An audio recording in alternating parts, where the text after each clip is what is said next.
So you're finally ready to do what it takes to lose that stubborn belly fat of yours, and I'm here to help you. First though, let's determine how long it'll take you to do so. What I want you to do is first find out which one of these 6 photos best represents your current body fat percentage and where you're at right now.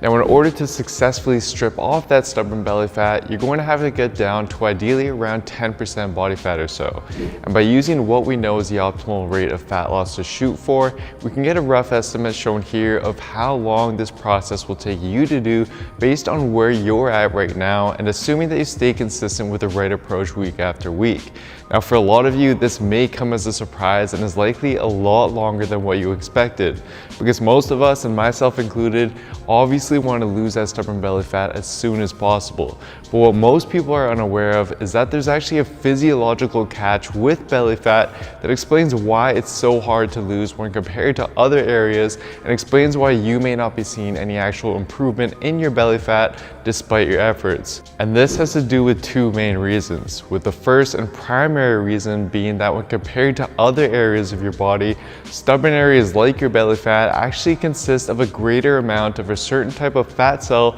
that's very resistant to mobilization and a lot more difficult to burn off. And secondly, the subcutaneous fat covering your abdominal area also receives significantly less blood flow than other parts of your body do. And this makes things more difficult because the less blood flow an area of your body receives, the more difficult it becomes to mobilize and burn off the fat from that area. And these 2 reasons are why your belly fat is so difficult to lose, and it's why certain areas of your body like your face, your chest, and your arms are going to tone up quickly, while more stubborn areas like your belly fat just seems to remain unchanged. The good news, however, is that losing your belly fat is not impossible. It's just that most people screw up the process before fat loss can even reach that region. But today I'll clear it all up for you with a 3-step protocol that you can use to both lose that stubborn belly fat for good and potentially speed up the process at which you lose fat from that region. And the first step is something that most of you are probably familiar with, but it's hands down going to be the most important step.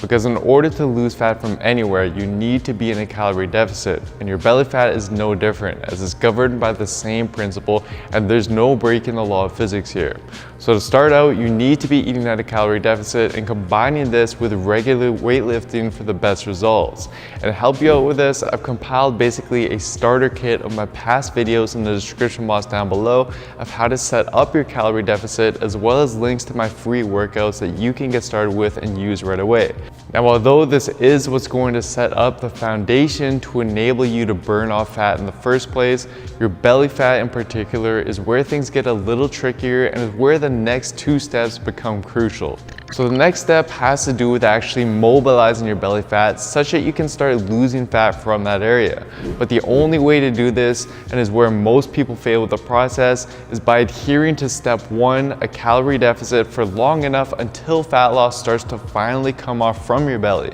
Because remember, your body is going to prioritize losing fat in other areas like your chest, your arms, and your face before it eventually moves on to your belly fat, since these other areas are much easier for your body to burn off and use for energy. Sadly though, what happens with most people is they'll implement step 1, but then after a month or 2 of this, they see no discernible change in their belly fat, and as a result decide to try a new diet, for example, or just quit altogether since it doesn't seem to be working for them. But the reality is that they haven't stuck to the plan long enough for the fat loss to even have a chance of reaching their belly fat in the first place. Take a look at Dylan here, for example, who's a member of one of my Built with Science programs. As you can see, he was able to successfully lean down and strip off a lot of his initial belly fat. But let's take a closer look at his start and his month 2 photo, for example. So imagine if after 2 months you were to look at these 2 photos of yourself. You'd probably say to yourself that your belly fat hasn't really changed at all, the plan just isn't really working, and you'd likely quit altogether as a result. But what you have to realize is that although there may not have been much change in Dylan's belly fat, if you look closely at other regions like his chest, his arms, and his face, you can clearly see fat loss occurring in those areas. And by Dylan refusing to quit and instead sticking to his plan just a little bit longer, he was finally able to see more and more of the fat loss occurring from his belly. But had he quit 2 months in, based on what he saw, he would have never given his body the opportunity to eventually mobilize more and more of the stubborn stubborn belly fat from his belly and drastically transform his physique as a result. Meaning that you need to ride out the calorie deficit for long enough such that your body has stripped off enough fat from other areas and now needs to rely more on burning off your belly fat for fuel. And in fact, what's really interesting is that multiple papers have indicated that there seems to be an inverse relationship between your body fat percentage and your abdominal blood flow. And as a result of this, leaner individuals actually exhibit significantly greater blood flow to their belly fat than less lean individuals do. Simply meaning that as you gradually strip off more and more fat from other areas of your body and get leaner,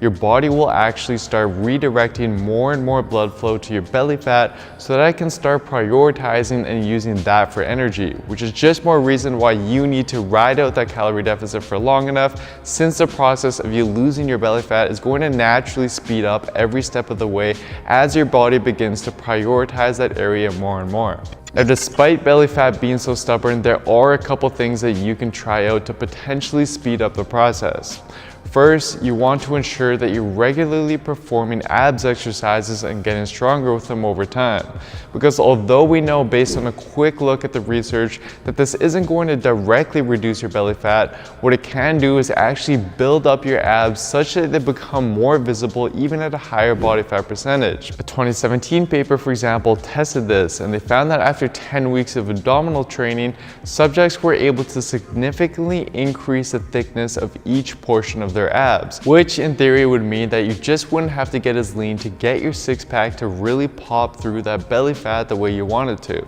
So what I'd recommend is to simply incorporate various weighted abs exercises into your weekly routine and overload them with weight over time just like you would any other muscle in order to grow them. And I do have a video on this which I'm just going to link down below. In addition to this though, a recent 2017 paper has suggested that you can even take this a step further and potentially spot reduce fat from your belly. The theory was that since we know that fat mobilization is decreased when there's poor blood flow to that region, what you can do is exercise the muscles surrounding that specific region to first increase the blood flow there, and then follow this up with low intensity cardio which predominantly uses fat for fuel to then burn off the fat that's been mobilized from that area. So they put this theory to test by having two groups perform either an upper body workout or a lower body workout followed by 30 minutes of low intensity cycling for 3 days per week for 12 weeks. What they found is that although both groups ended up losing the same amount of total fat, the upper body group lost significantly more upper body fat, and the opposite was true for the lower body group.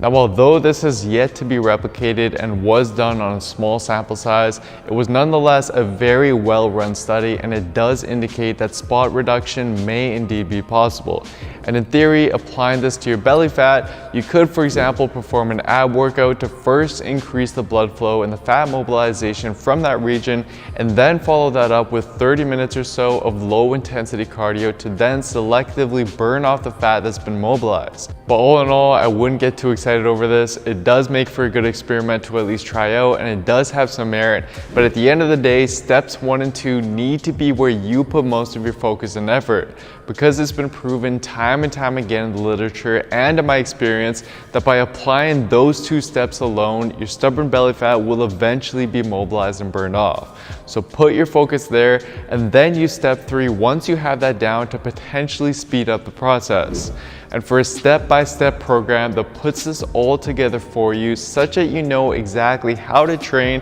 and what to eat week after week to lean down and strip off fat as quickly as possible, just like Dylan and several other members have done with their Built with Science programs, then simply head on over to builtwithscience.com and take the analysis quiz to discover what program is best for you and your specific situation.